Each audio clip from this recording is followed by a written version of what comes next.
ডিম ঝোড়া ডাল খেয়েছেন কখনো?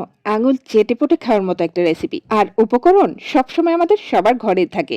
তো চলুন ঝটপট রেসিপিটি দেখে নেই। আমি পাত্রে পরিমাণ মতো তেল দিয়ে পেঁয়াজ কুচি এবং রসুন কুচি দিয়ে দিয়েছি, দুটো তেজপাতা দিয়েছি, একটা টমেটো কুচি করে দিয়েছি। এখন পরিমাণ মতো লবণ দিয়ে ভালো করে নেড়েচেড়ে মিশিয়ে নিচ্ছি। এখন দিয়ে দিচ্ছি 1 চা চামচ হলুদ, তারপর 1 চা চামচ করে আদা রসুন বাটা।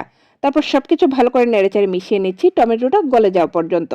টমেটোটা যখন গলে আসবে এই পর্যায়ে দিয়ে দিচ্ছি 3টা ডিম। আমার এখানে 3টা ডিমই লাগবে, আপনারা আপনাদের পছন্দ মতো বাড়িয়ে কমিয়ে নিতে পারেন। তারপর ডিমটা দেওয়ার পরে সাথে সাথেই নেড়েচেড়ে ডিমটাকে স্ক্র্যাম্বল করে নেব। দেরি করা যাবে না, তাহলে ডিমটা দলা পেকে যেতে পারে। তো আমি যতটা সম্ভব ঝুরি করে নিয়েছি। আর এখন দিচ্ছি ধুয়ে রাখা 1 কাপ মসুর ডাল, তারপর দিচ্ছি কিউব করে কেটে রাখা লাউ। লাউয়ের আকৃতিটা কিন্তু তরকারির লাউয়ের চাইতে সাইজে একটু ছোট হবে। আর সবকিছু এমন ভাবে মেশাতে হবে যেন ডিম ঝুরিটা সবকিছুর সাথে ভালোভাবে মিশে যায়। তো আমি কিন্তু এর মধ্যে ভালো করে মিশিয়ে নিয়েছি, আর এখন ঢাকনা দিয়ে কতক্ষণ কষিয়ে নেব, ওই 3-4 মিনিটের মতো।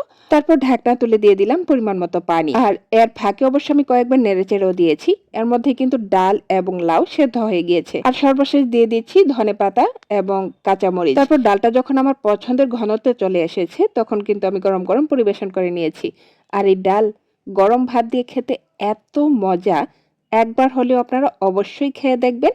তারপর আমাকে এসে রিভিউ দিয়ে যাবেন যে কেমন লাগলো আপনাদের কাছে। আশা করি আপনারা নিরাশ হবেন না, কারণ আমার কাছে যা ভালো লাগে তাই আমি আপনাদের সাথে শেয়ার করি। আর আজকের ভিডিওটি যদি ভালো লেগে থাকে তাহলে অবশ্যই লাইক, কমেন্ট এবং শেয়ার করে ট্রাই বাইটস অ্যান্ড ট্রিপস এর সাথেই থাকবেন। আল্লাহ হাফেজ।